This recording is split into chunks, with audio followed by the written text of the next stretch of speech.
जाता? क्या वो संगठन प्रॉपर आए? दल्ले गजावी कह रहे थे धीरे से जी, दल्ले भड़ले कभी इतिहास नहीं लिखते।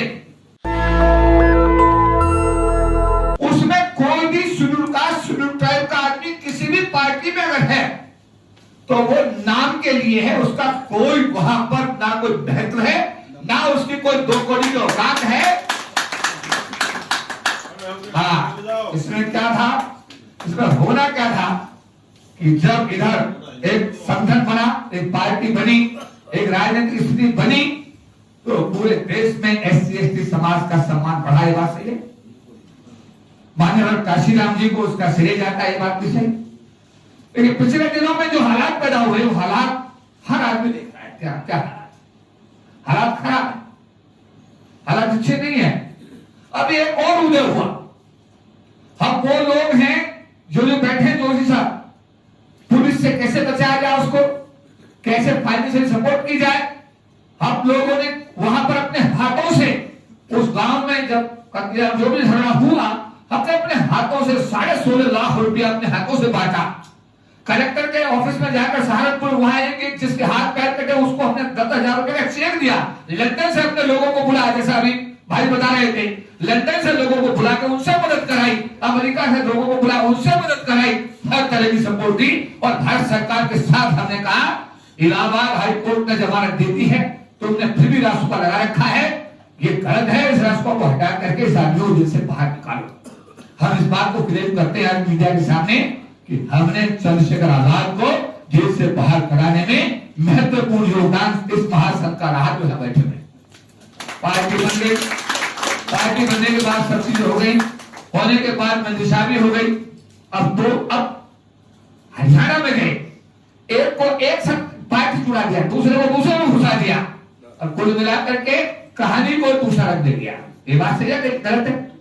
कहानी को दूसरा मिल गया। अब ऐसे ही हर जगह हो रहा है। तो हमारा काम वोट काटना नहीं है, हमारा काम सरकार बना करके अपने लोगों के हितों को संरक्षित करने का काम है। यही नारा माननीय काशीराम जी का था। क्या है, राजनीतिक प्लेटफॉर्म समाज की आवश्यकता नहीं है आज? क्या कहां से पूछना चाहता हूं? क्या वो संगठन प्रॉपर आए? दल्ले गजावी कह रहे थे धीरे से जी, दल्ले भड़ले कभी इतिहास नहीं लिखते। लिखते हैं क्या?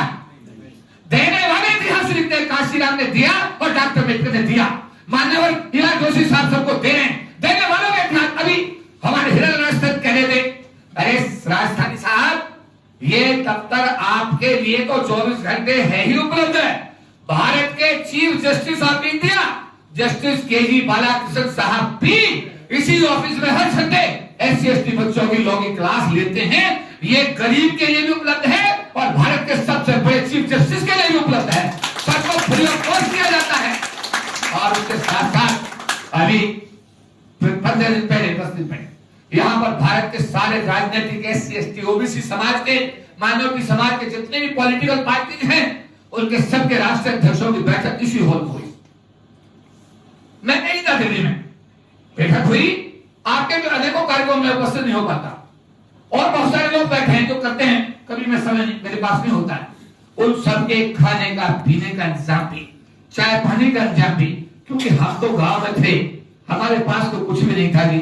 नंगे पैर स्कूल जाते थे, 12वीं पास करते किधर कुछ भी नहीं था, कपड़े भी नहीं थे, आधा निक्कर होता था, वो भी उसके ऊपर पट्टू का पजामा पहनते थे, और जब वो उपसिटी मारता था तो उसको उतार करके जनवरी के महीने में थैले में रख लेते थे। ये हमारा इतिहास है। आज जो कुछ भी हमारे पास है वो परम पूज्य बाबा साहब डॉक्टर भीमराव अम्बेडकर का दिया हुआ है। और अगर वो आदमी हमको नहीं देता तो हमें क्या राइट है? हमें बहुत सारे लोगों ने कहा इस दफ्तर पे इस पर वो लगाओ, पैसे लगाओ, 30,000 रुपया, 40,000 रुपए का।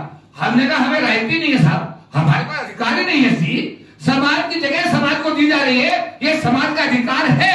और जो कुछ हम कर रहे हैं ना राजस्थान साहब, ये हम बाबा साहब के मिशन को अपने समाज में उतारने का एक छोटा सा प्रयास कर रहे हैं। आवश्यकता उतनी है, पैर फैलाए उतने जितनी चादर है, जरूरत नहीं है कुछ करने की। पूरा देश जानता है, पूरे देश के लोग बैठे हुए, सबको पता है एक दिन चालाकी हो जाएगी, 2 दिन हो जाएगी, 3 दिन हो जाएगी। भाई साहब कहीं ना कहीं अगर मैं आज यहां बहुत बढ़िया बना हुआ, और जब मैं लंदन के दौरे पे था, भाई साहब बता रहे थे, तो ये तो मुझे पकड़ लेते हैं लंदन में, तो भाई साहब भाई गलत काम करे, मैं था, मैंने देखा, अरे बात सही रहते हैं। तो जो ऐसा व्यक्तित्व है, वो व्यक्तित्व आपका कहीं ना कहीं रिफ्लेक्ट जरूर होगा। हमारा सोच है कि हमारे ऊपर बाबा साहब अम्बेडकर का कर्जा है, इसलिए एक सामाजिक आंदोलन जो हमने 40 साल में चलाया है, रामला मैदान हमने भरा, तालकटोरा स्टेडियम हमने भरे, ऑन रिकॉर्ड है, भारत सरकार को झुकाया, संविधान में 3 संशोधन 81, 83, 85 करा करके SC, ST, OBC का आरक्षण को बचाने का काम इन महापुरुषों ने किया। उधर बैठे हुए हैं, ये वो लोग हैं जो सस्पेंड हुए, नौकरी में जेल गए हैं। इन लोगों का इतिहास और रिकॉर्ड इतिहास है इन लोगों का। हर जैसा भी बताया गया, हर एट्रोसिटी में आवाज अगर उठाने की बात आती है, तो ये जंतर मंतर पर सबसे पहले आवाज उठाते हम हैं, और सबसे पहले सरकार के खिलाफ। बिल्कुल भाई, अभी बाबा साहब की स्टेचू हटाने का जब मामला आया, तो अभी 9 अगस्त को 1 लाख लोग हमने इसी जंतर मंतर पर इकट्ठे करके आप सबने कवर किया। क्या मैं गलत तो नहीं कह रहा? उस आंदोलन को कौन लीड कर रहे थे? वो हम लोग लीड कर रहे। कौन खड़ा आंदोलन है देश की कोने कोने में? और जैसा अभी नारायण जी बता रहे थे, नारायण जी वरिष्ठ अधिकारी सेवानिवृत्त हुए हैं और पार्टी डेडिकेटेड हैं, अनेकों राष्ट्रीय अंतरराष्ट्रीय मंचों पर नारायण जी में साथ साथ रहे हैं। इन्होंने मेरे संबोधन को British parliament, UNO, even Canada, हर जगह जहां जनरली 90% इनकी उपस्थिति रहती है। और हम पहले से जो बात बोलते हैं, अपने समाज की बात बोलते हैं। जय भीम से शुरू करते हैं और जय भीम से हम एंड करते हैं। इच्छा है समाज को एक राजनीतिक प्लेटफॉर्म देने। आप लोग आज यहां पर कितने राज्यों के लोग बैठे हैं? उत्तर प्रदेश और उसके साथ में हिमाचल प्रदेश, जम्मू कश्मीर, पंजाब, हरियाणा, राजस्थान और दिल्ली, ये लोग यहां मौजूद है इस समय।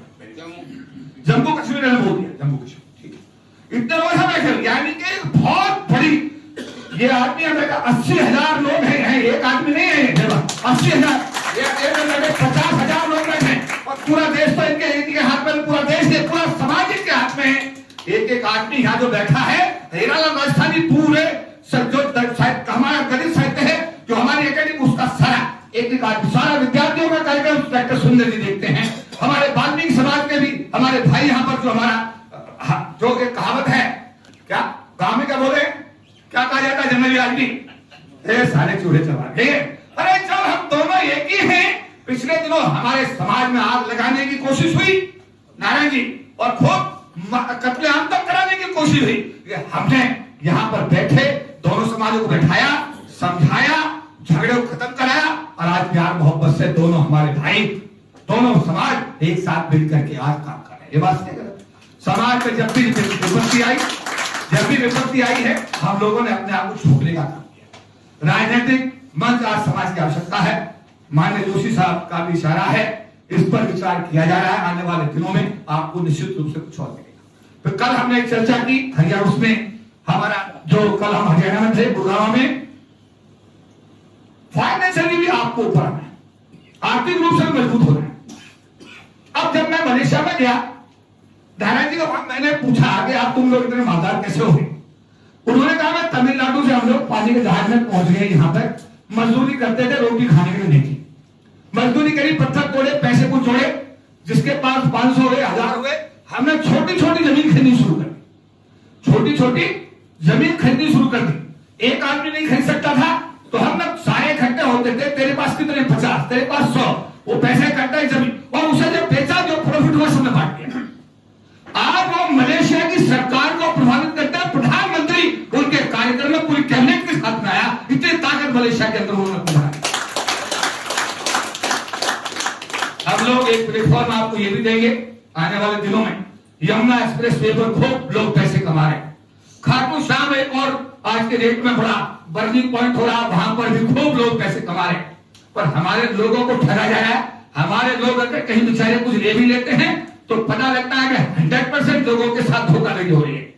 महासंघ आज एक जिम्मेदारी ले रहा है कि हम लोग उन सब चीजों को पता करेंगे, उन बिजनेस के साथ बात करेंगे, उनके साथ जिम्मेदारी डिसाइड करेंगे, और सब चीज अगर मार्केट का रेट आपको 500 रुपए गज का है, तो हम उसको 400 रुपए गज या 300 रुपए गज या 350 रुपए गज में लाएंगे, और उसकी पूरी जिम्मेदारी महासंघ की होगी।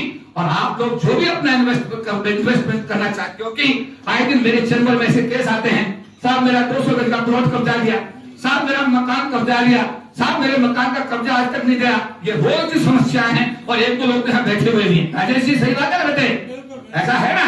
इन सबको भी हमने समाधान करने के लिए महासंघ ने एक बीड़ा उठाया है कि हम लोग ये कोशिश करेंगे आने वाले दिनों में कि आप लोगों को प्रोजेक्ट हम अपनी तरफ से प्रपोज करेंगे। जिसको अच्छा लगे वो उसको चूज करो, जिसको अच्छा ना लगे उसे चूज, वो आपकी मर्जी। नेशनल दस्तक की आपसे गुजारिश है कि अगर इसको बचाना चाहते हैं तो नेशनल दस्तक को सब्सक्राइब करने के लिए रेड कलर के सब्सक्राइब बटन को दबाएं, फिर बेल आइकन की घंटी दबाएं। नेशनल दस्तक को बचाने के लिए बहुत जरूरी है कि हर खबर को शेयर करें, लाइक करें, कमेंट जरूर करें।